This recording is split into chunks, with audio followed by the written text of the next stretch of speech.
உங்கள் favourite TV ஷோக்களை இனி miss பண்ண தேவையில்லை. ZEE5 இல் முற்றிலும் இலவசமாக காணுங்கள். இங்கேயும் எப்பொழுதும். அண்ணே, டேய் விஸ்வா, வா விஸ்வா, உட்காரு. அம்மா என்ன காலேஜ் போலையா இன்னைக்கு? ஆஹா இல்லண்ணே, அனன்யா கல்யாணத்துக்காக லீவ் போட்டிருக்கேன். நாம தானே எல்லா வேலையும் செய்யணும். அன்பரசி வேற அவங்க அப்பா வீட்டுக்கு மாப்பிள்ளைக்கு போட வேண்டிய நகையை பத்தி பேச போயிருக்கா. ஓ, அன்பரசி வந்ததும் மண்டபத்துக்கு போய் அட்வான்ஸ் கொடுக்கணும். சமையல்கார வேற போய் பார்க்கணும். நிறைய வேலை இருக்கு. இந்த நேரத்தில் காலேஜுக்கு போயிட்டு இருந்தா சரியா இருக்காதுன்னு தான் லீவ் போட்டேன். அண்ணே அண்ணே என்னண்ணே, நான் பாட்டுக்கு பேசிக்கிட்டே இருக்கேன். நீங்க வேற ஏதோ யோசனையில் இருக்கிற மாதிரி தெரியுது. என்னாச்சுண்ணே? ஹே இல்ல, அதெல்லாம் ஒண்ணு இல்ல விஸ்வா. நீங்க ஒன்றும் இல்லைன்னு சொல்லும் போதே ஏதோ இருக்குன்னு தெரியுது. என்ன உங்க தம்பியா நினைச்சு மறைக்காம ஒரு ஃப்ரெண்டா நினைச்சு என்ன நடந்துச்சுன்னு சொல்லுங்க ப்ளீஸ். அது வந்து விஸ்வா, இந்த அனன்யா இருக்கால, அவ தொலை தாங்க முடியலடா விஸ்வா.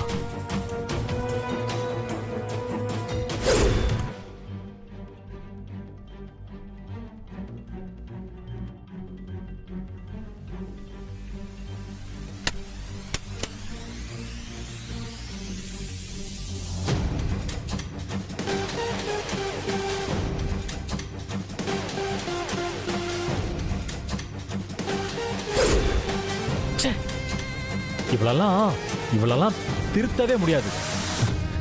இவெல்லாம் ஒரு பொண்ணா? பாவன் அன்பரசி, இவளுக்கு கல்யாணம் ஆகி குடும்பம் குழந்தைன்னு நல்லா வாணுங்கிறதுக்காக அவ நாயா பைய ஓடிட்டு இருக்கானு. இவன் என்னடானா இப்படி பண்ணிக்கிட்டு இருக்கா? இவளை நினைச்சாலே கோவமா வருது. எனக்கும் அப்படிதான் விஸ்வா இருக்கு. எவ்வளவோ எடுத்து சொல்லியும் கொஞ்சம் கூட புரிஞ்சுக்கவே மாட்டா. இவ பேசுறது பண்றது எல்லாத்தையும் வச்சு பார்த்தா ஏதாவது பண்ணி நம்ம குடும்ப மனத்தை வாங்கிடுவாளோன்னு பயமா இருக்கு விஸ்வா. பேசாம நான் கொஞ்ச நாளைக்கு ஆர்ஃபனேஜ்ல இருக்கிறது தான் நல்லதுன்னு தோணுது. அண்ணே என்னென்ன பேசுறீங்க? எலிக்கு பயந்துக்கிட்டானே வீட்டை கொளுத்துறது. இவெல்லாம் ஒரு ஆளுன்னா அவளுக்கு பயந்துட்டு நீங்க என்ன வீட்டை விட்டு போகணும்? இத்தனை வருஷம் கழிச்சு நீங்களே இப்பதான் வீட்டுக்கு வந்திருக்கீங்க. அம்மா எவ்வளவு சந்தோஷமா இருக்காங்க. இந்த நேரத்தில் நீங்க வீட்டை விட்டு போறேன்னு சொன்னீங்கன்னா அவங்க அதுக்கு சம்மதிக்கவே மாட்டாங்க. முதல்ல அதை தாங்கவே மாட்டாங்க. அதுக்கில்லடா விஸ்வா, இந்த கல்யாணம் நல்லபடியா முடியிற வரைக்குமாவது நான் வெளியே இருக்கிறதாண்டா நல்லது.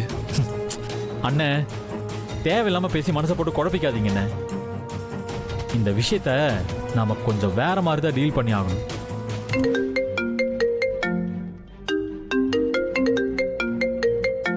அன்பரசி தான் கூப்பிடுறா. அன்பரசி,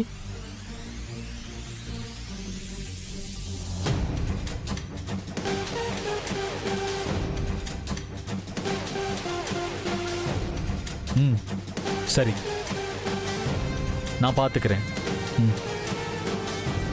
டேய் என்னடாச்சு விஸ்வா, ஏதாவது பிரச்சனையா? நடந்த எல்லாமே அவளுக்கு தெரிஞ்சிருக்கு. என்ன சொல்ற?